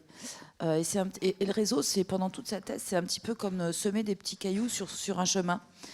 Si on ne sème pas de cailloux sur un chemin, au bout du bout, on est perdu. C'est un petit peu comme le petit poucet, quoi. Enfin, c'est un peu pareil. Mais au-delà de ça, il y a les entretiens pour faire du réseau. Et ça, un entretien pour faire du réseau, c'est pas la même chose qu'un entretien de recrutement. Oui, c'est un entretien pour essayer effectivement de construire un réseau, pour se présenter, pour chercher, pour poser des questions, pour essayer de trouver des réponses. C'est pas la même chose qu'un entretien de recrutement. On le formule la formalisation n'est pas tout à fait la même. Et donc ces entretiens-là, ces fameux pitchs dont parlait Yannick, nous on passe notre temps, enfin les consultants passent leur temps à préparer à ces pitchs pour effectivement essayer d'être au plus près du besoin, à la fois de ce que vous êtes, vous l'individu, mais aussi effectivement de ce qu'est l'entreprise. Donc nous, à l'APEC, on a une très bonne connaissance effectivement de l'entreprise, comme je vous l'ai expliqué. Donc c'est quand même dommage de se passer de ces services, à la fois que vous avez au sein de l'université, mais aussi à l'APEC, en proximité ou en distanciel. Et ça peut vraiment vous aider à dédramatiser des situations qui sont parfois un peu anxiogènes pour chacun d'entre vous. Merci. On s'approche de la fin. Un dernier mot. Christian, vous vouliez intervenir? Vous pouviez... quand même, parce que moi, ça m'intéresse. Tu pouvais passer le... On accueille 120 étudiants entrepreneurs sur les 200 qui ont fait une demande de statut, qu'on a à peu près 40 entreprises qui devraient sortir à peu près de là chaque année, et que les choses vont vers une évolution parce qu'il y a les mentalités qui évoluent. Quand j'ai débuté, on était quand même pour beaucoup les vilains petits canards qui étaient passés du côté obscur de la force. Et là, on devient un peu plus fréquentable et une option d'insertion au même titre que le fonctionnariat, que le salariat, etc. Et je trouve que c'est une très bonne chose, que c'est un bon équilibre et que tout le monde n'a pas vocation à devenir entrepreneur, mais pourquoi pas venir essayer pour ceux que ça titille un peu, c'est pas mal. Voilà, donc rendez-vous au prochain apérosé, tous les premiers mardis de chaque mois, de 18 à 20h, à la Massy, en face de l'IAM. Merci. Okay, Carole. Une dernière intervention pour qu'on va conclure là. Comme je le disais, pour ceux qui sont intéressés à creuser, rendez-vous le 17 mars dans le cadre de l'atelier. Et sinon, au niveau des chiffres, on accompagne 163 projets dans le cadre de la SAT et un projet sur 2 embarque un ou plusieurs jeunes docteurs Et c'est la force un petit peu de ces startups d'être associées à vos compétences. Donc, on espère que ça va continuer comme ça. Merci. Toujours pas une question? Ah, allez-y. Alors, je suis Justine Cognot, je suis conseillère à l'emploi sur l'équipe cadre de Grenoble. Donc voilà, je vais faire une intervention en disant que nous aussi, on était là pour accompagner donc tous les docteurs dans le cadre de, voilà, qu'on avait une offre spécifique pour les publics cadres, qu'on était comme copartenaire de l'APEC, on avait des clubs ensemble, et aussi le plus important dans la recherche d'emploi, c'est d'être au clair avec son projet professionnel, faire le point sur ses compétences, on en a beaucoup parlé, mais à quoi vont servir ces compétences? Moi, je rencontre beaucoup de demandeurs d'emploi qui, pendant une année, en fait, cherchent ce qu'ils veulent faire. Et une fois qu'ils ont trouvé, c'est beaucoup plus facile de faire des concessions sur la mobilité, sur le salaire, etc. La difficulté, elle est là, principalement. Là, c'est sur le projet. Est-ce qu'il est ce que je veux vraiment faire, s'il est viable ou pas? Et voilà. Pour ça, on ne peut pas le faire tout seul. Il faut forcément se confronter au marché, aux partenaires, aux entreprises. Enfin, voilà. Donc, faites-vous accompagner, restez pas seul. Sortez donc, pour vous faire aider, pour le réseau, etc. Ne restez pas enfermés. Voilà. Et on vous trouve où alors sur le campus? On est à Grenoble-la-Bruyère, mais j'ai des collègues aussi qui sont sur le campus pour accompagner d'autres personnes. Voilà. Merci. Une intervention? Une question? Monsieur?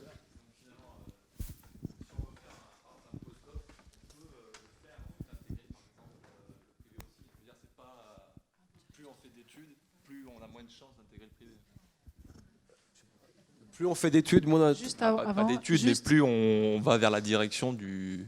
Non, au contraire. Moi, je trouve que le postdoc est un atout si jamais vous voulez aller dans l'entreprise. Parce que du coup, un postdoc, ma définition, c'est que là, pour le coup, vous avez un projet qui va être défini, vous allez répondre à une question, vous avez des livrables et vous avez un temps qui est plus court, logiquement. Après, peut-être que tous les postdocs ne sont pas les mêmes, mais si ce postdoc s'apparente à avoir ce format-là, c'est un pas, c'est une transition en fait vers justement un poste dans l'entreprise avec toutes les contraintes que j'ai énoncées tout à l'heure. Et pour moi, au contraire, c'est pas du tout un inconvénient, quoi. Non, je rebondis sur ce que je disais tout à l'heure. Si tu fais un postdoc après, donc justement, voilà, après ta thèse, tu réalises quelque chose de nouveau. Donc quand tu vas aller voir l'entreprise, tu vas dire, voilà, moi pendant ma thèse, j'ai réalisé ça. Ensuite, j'ai fait un postdoc à tel endroit. Il faut savoir dire pourquoi tu as fait un postdoc. Pour faire quoi? Qu'est-ce que tu as voulu faire? Si c'est juste, j'ai fait un postdoc parce qu'on m'a dit de faire un postdoc, autant te dire, là, tu ne te vends pas. Par contre, si tu dis, j'ai fait un postdoc dans telle démarche et j'ai apporté ça au labo ou à l'entreprise ou autre, parce que tu peux faire un postdoc, moi je prends des postdocs aussi, tu vois, parce que c'est dans leur projet professionnel. Ils savent pas, ils n'ont pas forcément envie de s'engager tout de suite dans une entreprise sur le long terme. Donc en général, moi la première question c'est quoi ton projet professionnel? Si la personne me dit moi je me projette plutôt sur 12 mois, sur 18 mois de postdoc pour justement voir ce que j'ai envie de faire après, ok, je le prends parce que je sais ce qu'il veut faire et on peut passer un deal sur 12 ou 18 mois. Puis après, on verra. Donc là, tu réalises quelque chose. Donc sur ta ligne de CV, voilà, tu as fait quelque chose. Oui, mais moi j'ai fait longtemps du recrutement, notamment de jeunes diplômés. C'est effectivement si la différence, elle se fait sur le projet clair. C'est pas forcément, on n'est pas là pour que séduire l'entreprise. Enfin, en face, t'as un recruteur qui est un être humain, quoi, et qui se dit tiens là-dessus telle valeur, telle motivation, etc. Ok, très bien. Et ça, donc c'est pas, faut pas s'être collé forcément d'être adéquationniste, hein. Mais si on arrive avec un projet clair, on fait la différence par rapport à un tas de concurrents. Aujourd'hui, sur des offres d'emploi, alors ça dépend des secteurs, mais même dans l'informatique, il y a quand même une vingtaine de candidats. Alors si on passe dans la com, là c'est une centaine de candidats. Donc lequel je prends, quoi? Lequel je prends?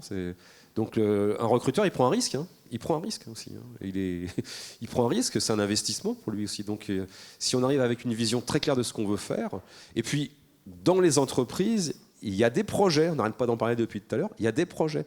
On peut se dire, tiens, celui-là, tiens, ça m'intéresse peut-être pour autre chose, quoi. Voilà. Donc je crois qu'il ne faut pas hésiter à travailler son projet Si ça correspond pas forcément, bah, n'importe comment, vous serez malheureux dans la boîte, donc c'est pas la peine. Hein. Voilà. D'autres interventions, questions, madame?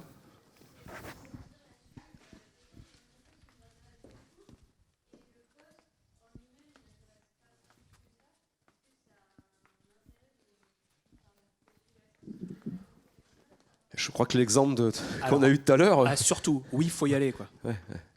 C'est-à-dire que là, moi, par exemple, vous allez sur mon site web, vous allez voir, alors, je sais plus, je dois avoir 3, 4 posts peut-être écrits, mais j'ai en tête d'autres posts en cours qui sont pas forcément rédigés. Il faut y aller. Si vous vous renseignez sur, alors moi, je peux parler pour moi, sur Pollen, vous voyez qu'il y a des choses qui vous font vibrer, et vous écrivez tout de suite. Voilà, vous écrivez, vous dites, ok, je postule pas forcément sur ce poste-là, mais votre entreprise m'intéresse. Déjà, on va être flatté. Tu vas forcément avoir un entretien. C'est quasiment sûr. Enfin, sauf vraiment, à moins de complètement être à l'opposé, mais tu peux déjà proposer quelque chose. Tu vois l'entreprise, tu te dis, tiens, bah voilà, moi, je pense que je pourrais apporter dans ce domaine-là. Donc, ça veut dire que tu vas avoir un entretien, et à partir de là, après, en fait, tu te vends, quoi. Je pense dans un cas concret où j'ai postulé sur un poste existant, et lors de l'entretien, je me suis aperçue que le poste, c'était pas exactement ce que j'avais compris, et que l'entreprise m'intéressait énormément, mais que le poste en question m'intéressait pas plus que ça. Et je me suis trouvée perdue à comment le présenter au recruteur sans le faire fuir, en lui disant non, mais finalement. Bah, après, tu sais que tu fais un pari. C'est-à-dire que tu sais pas s'il y a d'autres postes disponibles. Ouais. Mais il faut y aller. Si tu y vas pas, tu le sauras pas. Donc tu y vas, tu joues à la roulette. Effectivement, ça se trouve, il va te dire il y a que ce poste de disponible.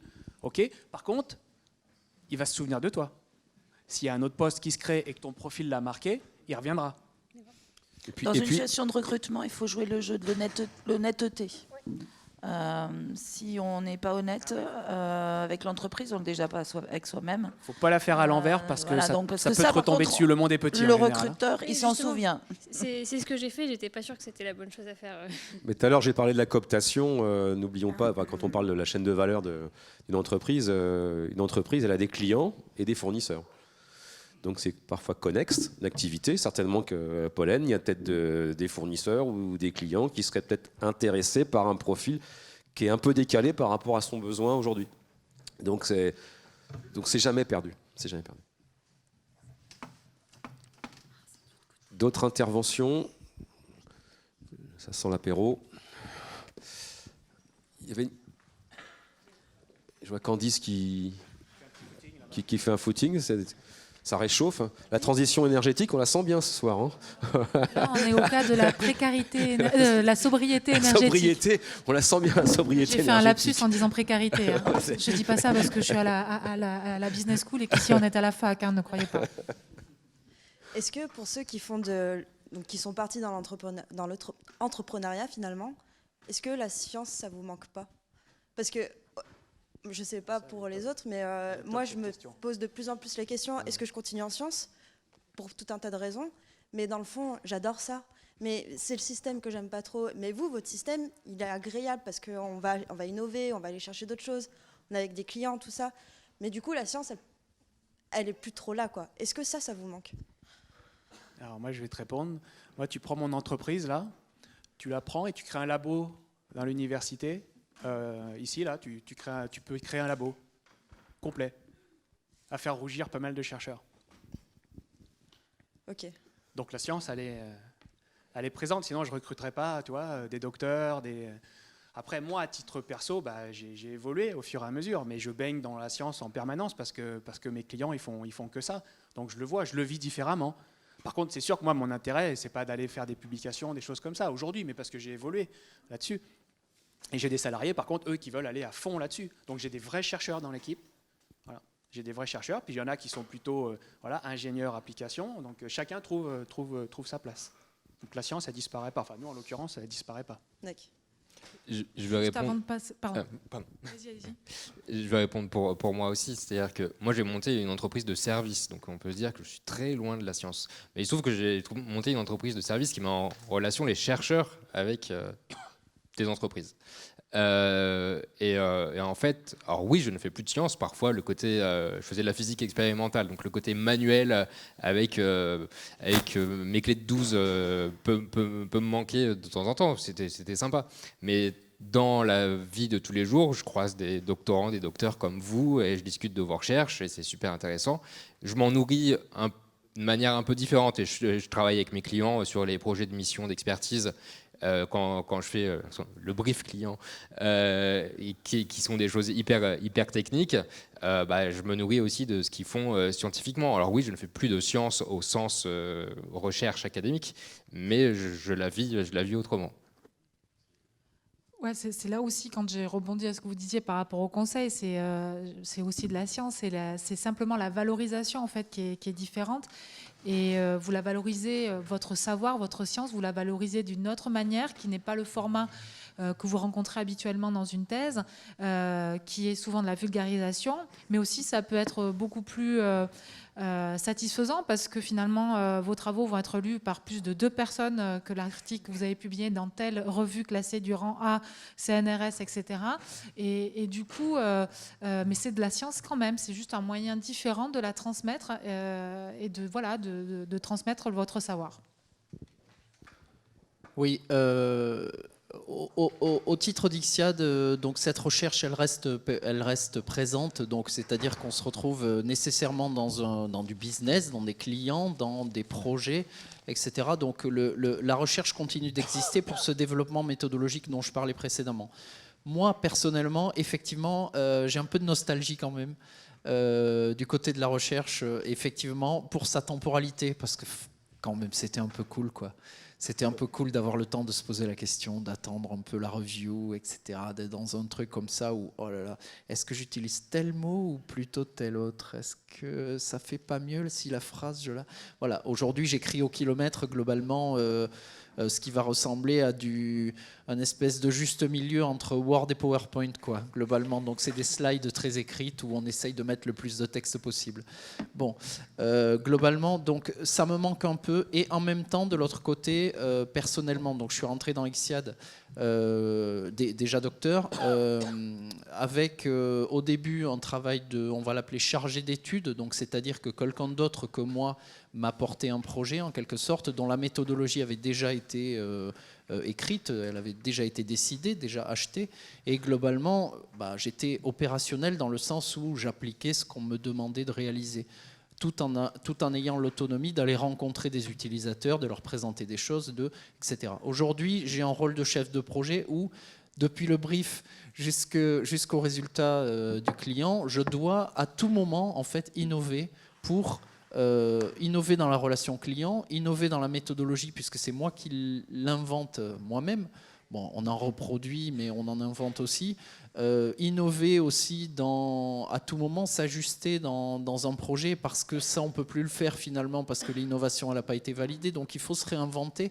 Donc, il y a un mécanisme quand même extrêmement stimulant, qui n'est pas de la recherche scientifique, mais qui est intellectuellement tout aussi stimulant. Oui, moi, je pensais à ce type d'entreprise start-up innovante dans lequel les docteurs peuvent intégrer suite à cette démarche de transfert. Il y a plusieurs fonctions dans l'entreprise et on n'est absolument pas... C'est pas parce qu'on crée une entreprise ou participe à une création qu'on devient forcément le CEO ou le business developer. Et les exemples que j'ai en tête, en fait, les jeunes docteurs se sont retrouvés naturellement ce qu'on appelle CTO, c'est-à-dire en gros responsable scientifique et technique du développement du produit, donc en lien avec le laboratoire d'origine, à discuter avec des chercheurs, éventuellement à co-encadrer des doctorants, à continuer de déposer des brevets, éventuellement à faire des communications, alors peut-être pas dans des conférences 100% scientifiques, mais des congrès industriels, etc. Donc il y a vraiment toute une gamme de fonctions sur lesquelles se positionner en fonction de son appétence pour telle ou telle activité, marketing ou plutôt R&D ou plutôt finance ou management, etc. quoi. Voilà, c'est ce que je voulais préciser. Merci. Bon, vous avez bien compris qu'en fait, la sérendipité, célèbre en science, ça va, voilà, il peut se passer des choses, des découvertes imprévues, etc. Il n'y a pas un parcours, linéaire. Par contre, si on pense avoir une carrière linéaire, ça le fera mal. Et puis on peut revenir après, etc. Donc ça reste pour citer un petit gars qui s'appelait Nietzsche, c'est le gai savoir, quoi. C'est sans arrêt, quoi. Il faut rester là-dedans, quoi. Juste un petit mot en complément. Globalement, c'est vrai qu'on a pu nous décrire dans les années passées des modèles où vraiment, fais attention, si jamais tu quittes la recherche et que tu vas dans le monde de l'entreprise, globalement, tu ne pourras jamais revenir. Et inversement. Et globalement, bon, on voit bien ici qu'on a des parcours originaux où effectivement il est possible de faire des allers-retours et puis de ne renoncer à rien, j'allais dire. Bon, enfin, c'est un peu trop gentil de le dire comme ça, mais en tout cas de pouvoir faire à peu près ce qu'on veut et de pouvoir naviguer de l'un à l'autre avec aisance. À mon avis, il faut garder ça en tête. Merci. S'il n'y a plus de questions, on va conclure. Il y a le vin chaud qui nous attend, parce que là, on est un peu frigorifié. Ça, c'est la faute de Karine qui a pas. Voilà. Est-ce qu'il y a encore quelqu'un veut encore intervenir? Voilà. Bon, je vous remercie de votre participation. Merci Candice pour cette organisation. Merci à vous. Merci à tous les intervenants de leur témoignage.